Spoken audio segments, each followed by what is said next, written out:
queen to tell her subjects had no bread. Do you know what she said? Let them eat cake. Here, take the bomb. We're getting screwed, man. Every time we turn around, we're getting screwed. Oh, the revolution's going to be through podcasting for sure. That's the only way we talk. It's the little guys that take the brunt of everything. It's got to stop. Peasants, man. We're just peasants. Every one of us. You watch those old movies, you see the peasants in the background with the kings and queens walking around. We're those people. We're those people.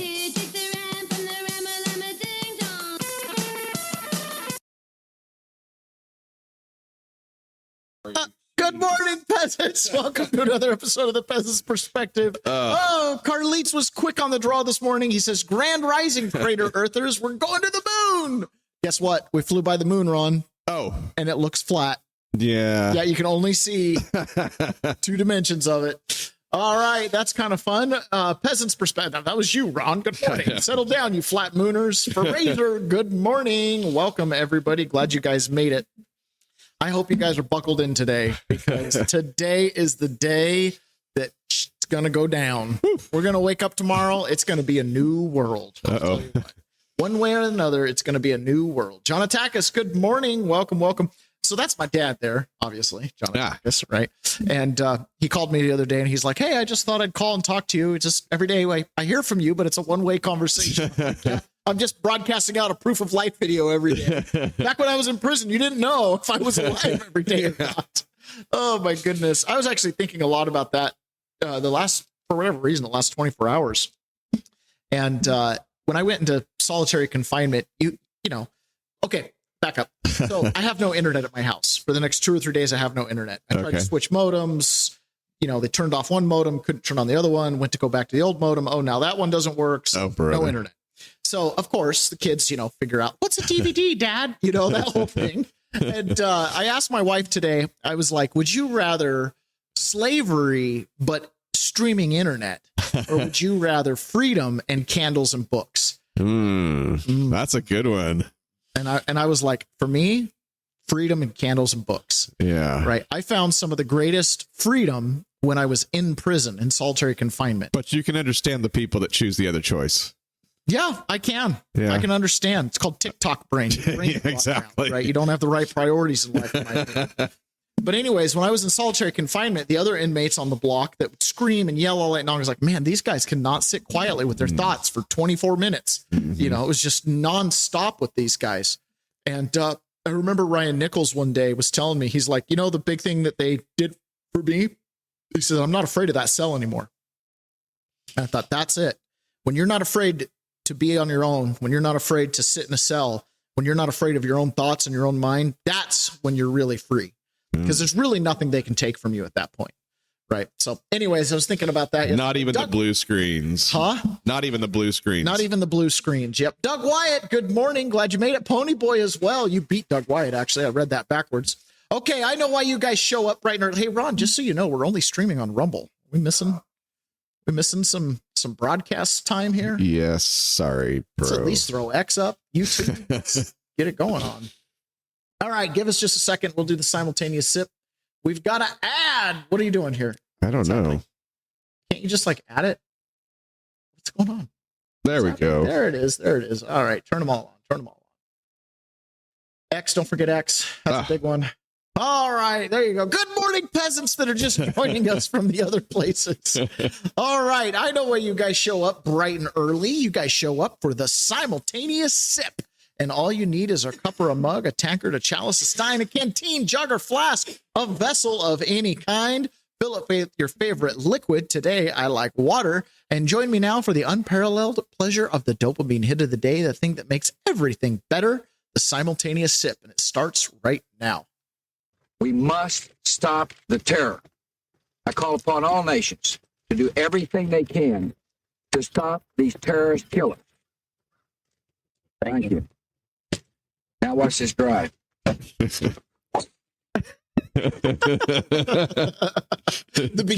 so much feeling. Huh? So much feeling. There's so much feeling. Now, Watch me hit this drive. Yeah. Okay, so yesterday, obviously, we had the aftermath of finding the soldier that was downed in Iran. And today is going to be a lot about Iran. And I apologize, you guys. This is one of those monumental moments in world history. And so it's worth taking the time to kind of continue to go through this and cover it, because this is something that's going to live with us. You know, this is no doubt going to be something you will tell your grandkids about. Well, and hopefully it only happens once. Hopefully it only happens once. But if this goes south, you're going to tell your grandkids about it, because they're going to be like, Dad, why do I have to get drafted to go secure to go secure a power plant in Tehran? Well, son, it's because something didn't go well back in 2026. Or they're going to be like, Dad, let's go vacation in Tehran. And it's going to be like, son, this is only possible because back in 2026. So it's going to go one way or the other. And there was this downed pilot, these two downed pilots. One got rescued and one was still on the run. He had to climb a cliff, give himself first aid. It was really an incredible feat. And there was a French soldier who wrote about what it was like fighting alongside Americans, and how fighting alongside Americans was different than any other nation. How are U.S. soldiers different from European soldiers? In Afghanistan, there was a common French saying, "You better pray that you have an American in your unit." A French soldier wrote about his extraordinary experience with American soldiers in Afghanistan. If a unit was in trouble, you prayed that an American unit took up the radio call for help. When American forces picked up the call, their reply was, "Sit tight, we are coming to get you." There wasn't any haggling or logistic issues. The Americans were fully committed to your rescue. They came regardless of what the situation was. In fact, they wouldn't ask about specifics until they got close to your position, and often knew the threats in the area before asking what problems you were having. He also described an amazing fact. In all other forces, if an officer was killed, you're taught to dig in and take a defensive position. Not the Americans. If an American officer is taken out of commission, they go on the attack. American officers restrain the troops under their command, not for their protection, but for the enemy's. If you kill or injure an American, they are coming for you, and very little will save you. Oh, that makes me feel tough. That makes me proud of our men in uniform.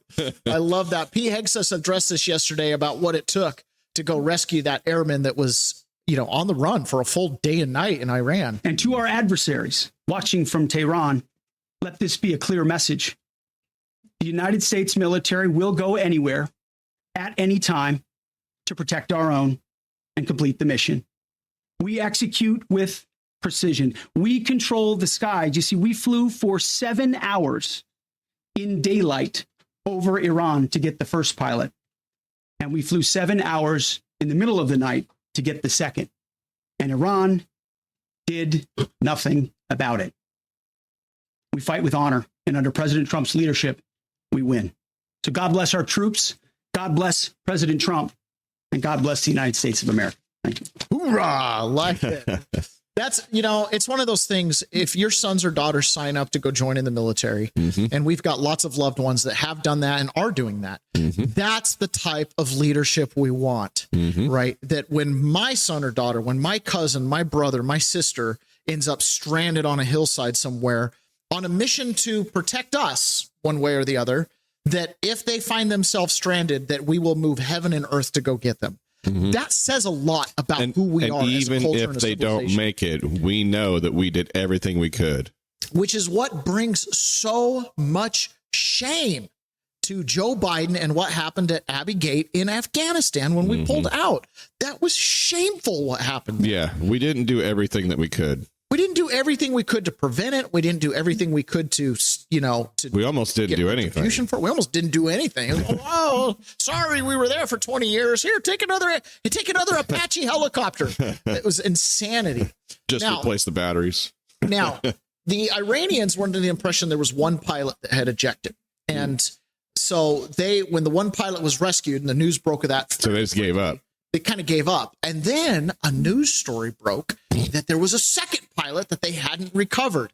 Oh, boy. Trump is very upset about that, and we should all be very upset about that. Yeah. That was top secret information. That was confidential information. You talk about, putting people's lives at risk with intelligence information. And you hear John Brennan, we don't want to compromise sources and methods. Somebody leaked and compromised that soldier's life. And there's going to be some serious repercussions for whoever leaked that.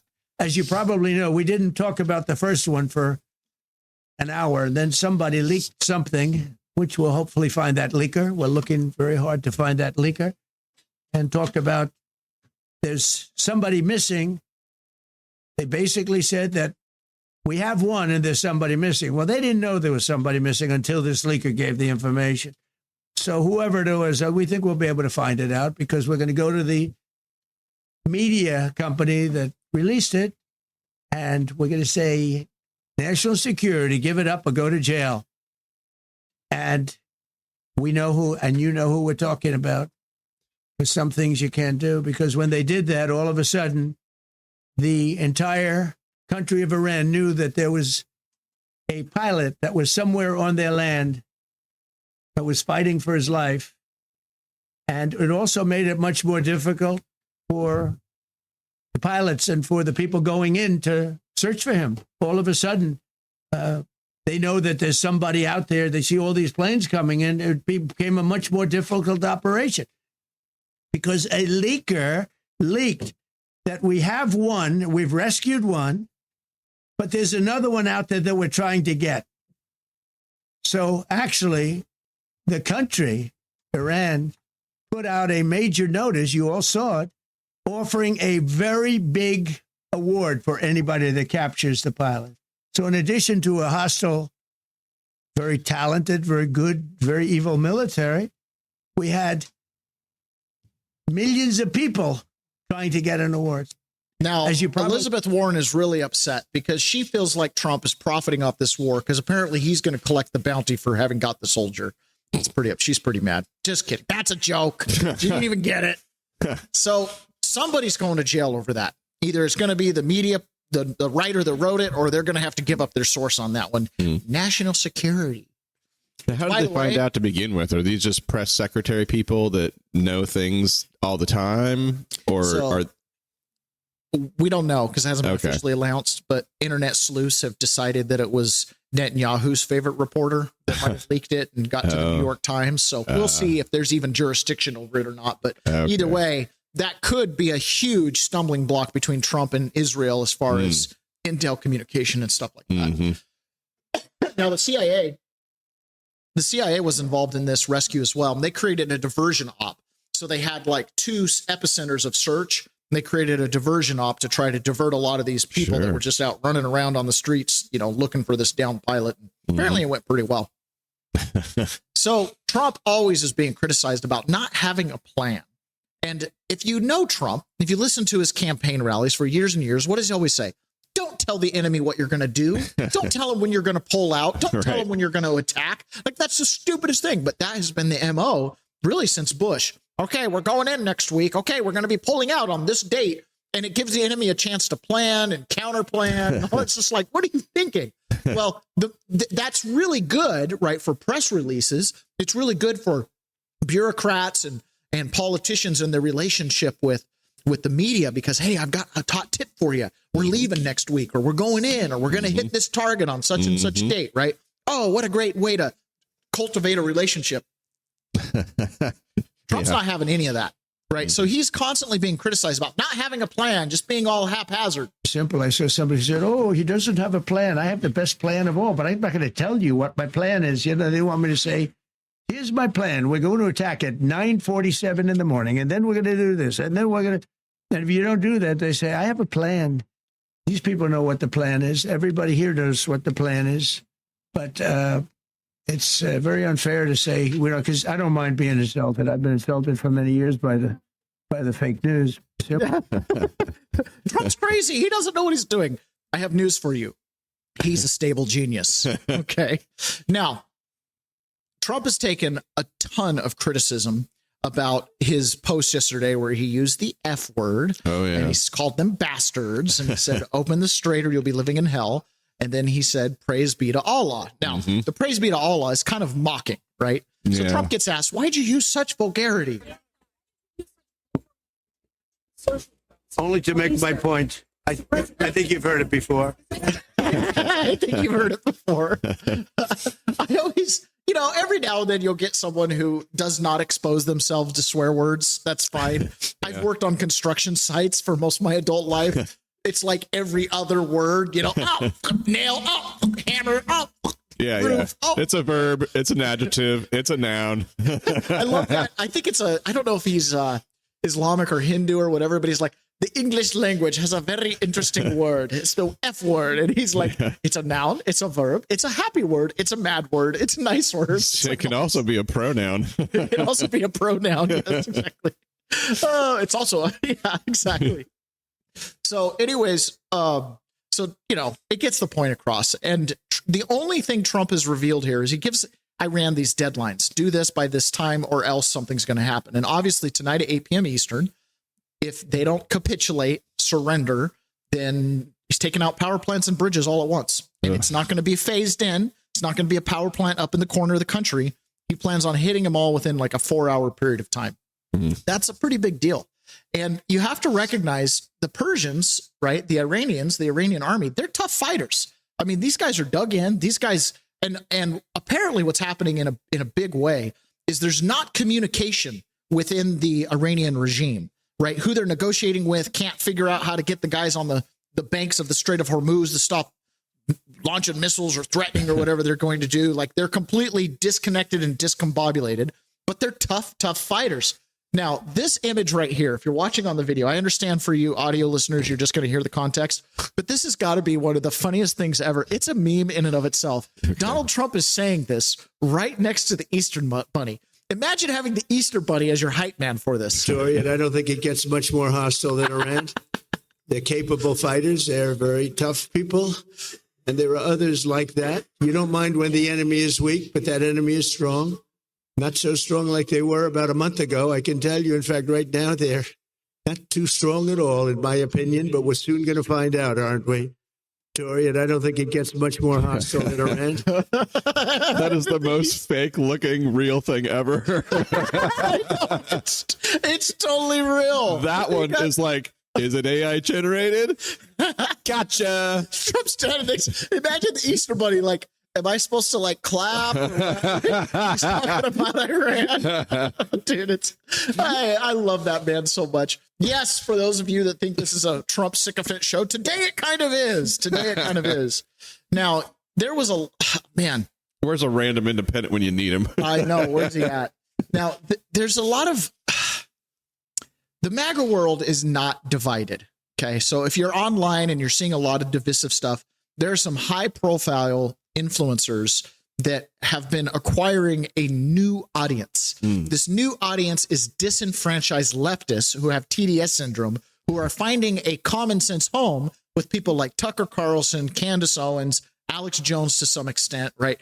They're ultra libertarians, so libertarian, they're totally cool with guys going in girls' bathrooms, but they're also anti-Trump anything. So anybody who has a voice against Trump, there's like a flock to it.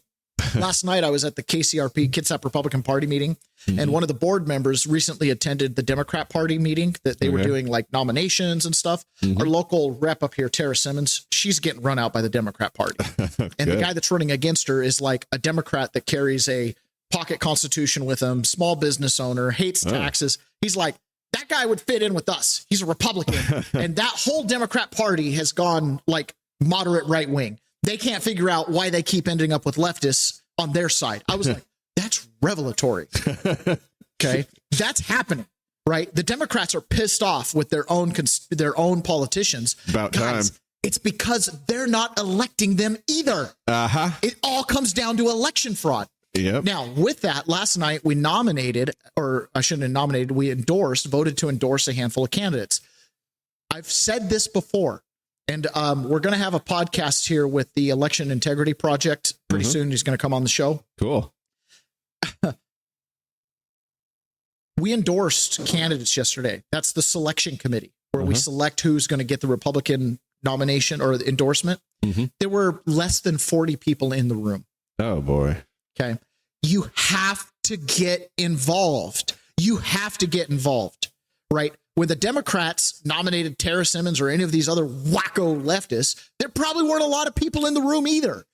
Go. I don't care. Go to the right or left. Go be a peasant. Go show up and let your voice be heard. It might be, unless they fix the elections completely, it might be your only chance to really have a say in who's on the ballot and who ultimately ends up in those seats of power, right? Go. Ron, you got to start going, man. I need you to put me on my calendar.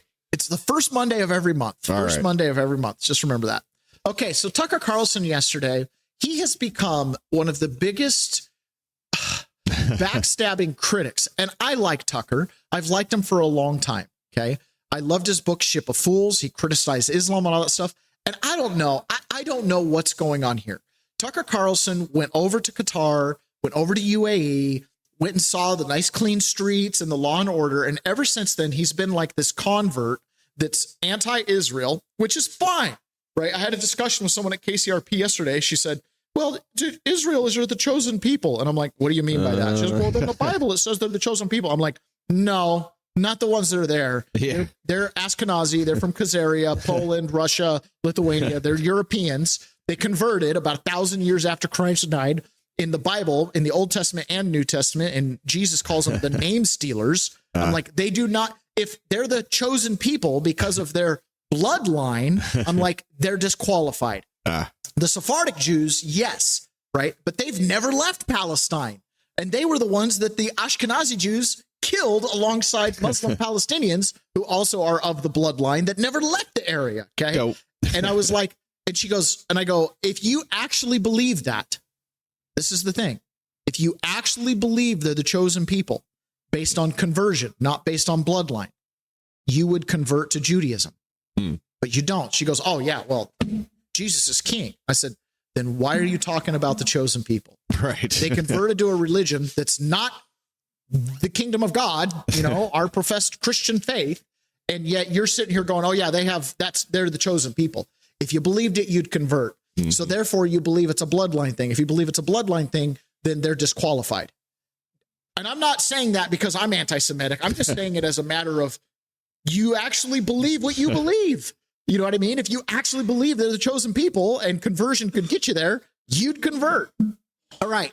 So Tucker Carlson, obviously, kudos to him for pointing that out with Mike Huckabee and Ted Cruz and et cetera. But at the same time, you don't always have to pick the other door. It's not always a binary choice. Oh, either I support Jews or I support Islam. You could be like, hey, I support Jews in so much as they're democratic, secular, open society, but I don't like Islam in the fact that they're repressive, regressive, and whatever. Now, if Saudi Arabia wants to do their thing and they want to liberalize and do whatever, I don't care. Do your thing. That's your land. That's your country.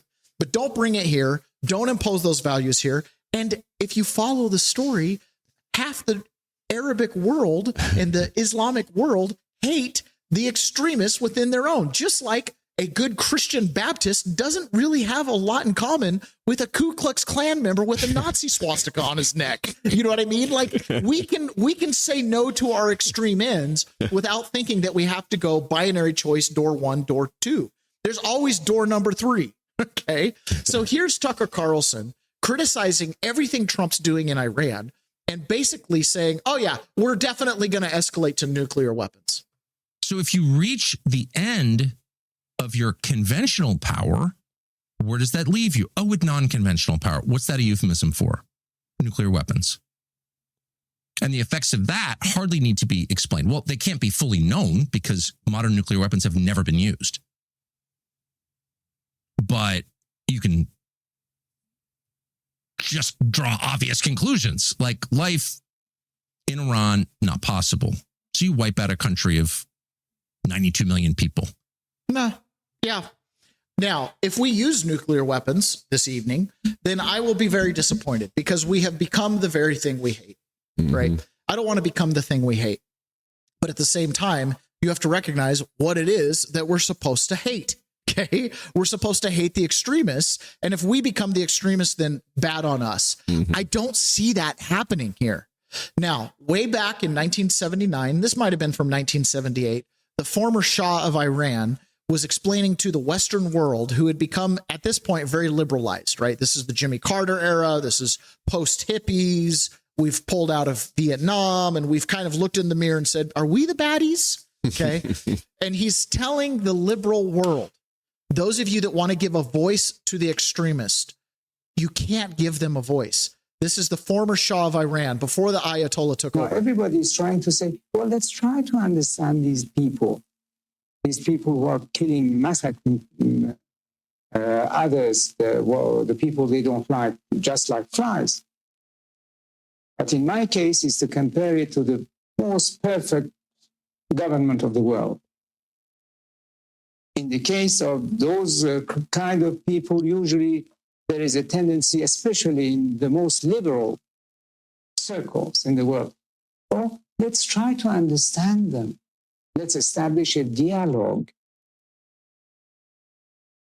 This is something that I don't understand. I don't understand. Like this is one Muslim talking about the other Muslims being like, they're out there, man. They kill people randomly, horribly. This was in a very liberalized, progressive Iran that was Islamic. Okay. And he's saying, what are you guys doing negotiating with these people? And what was the end result? The Americans, through the CIA and MI6, overthrew this man in favor of the Ayatollah.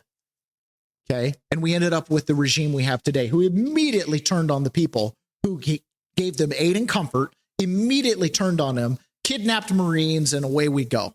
Right. And he was trying to say, you don't have to, you can just see it for what it is. You don't have to work with these people. Tucker Carlson went on because Trump's, mocked Islam, and he's mocked Islam a couple times as a tool of negotiation. And in that tweet, and he's like, nobody should do this. Nobody should mock Islam. The message in our Bible, which is you are not God. And only if you think you are do you talk this way. But it's not just mockery of Islam. And no president should mock Islam. That's not your job. This is not a theocracy. We don't go to war with other theocracies to find out which theocracy is more effective. Okay. You don't mock Islam. Well, sometimes they deserve to be mocked, and we'll mock any religion or any people that are doing dumb things. Yeah, when they're asking for it. Huh? When they're asking for it. When they're asking for it. Pony Boy said, or Marizo, good morning, son. Hi, Mom. Pony Boy's laughing. He says Trump is a comedian. Carleets, I'm not convinced nuclear weapons the way they're sold to us actually exist. That's a good thought there. That is a good way to phrase it. Yeah, the way we're sold, they don't actually exist. I tend to believe Donald Trump when he talks about his uncle, who was the MIT scientist who was actually the one sent into Tesla's office to get his papers and stuff like that. And he was a nuclear physicist at some point. And Trump talks about the awesome power of nuclear weapons and just how the whole world can be obliterated in a blink of an eye. So yeah, I don't know, Carleets. I'm not 100% sold that they actually exist the way they do. Clearly Nagasaki rebuilt. Right. Yeah. And so I don't know, but I do know this. I think they're pretty devastating. Oh, yeah. There's an awful lot of energy that's produced by nuclear fusion or reacting or whatever. I mean, I think they're real and they're bigger than grenades. So. And they're bigger than the Moab bomb. Yeah.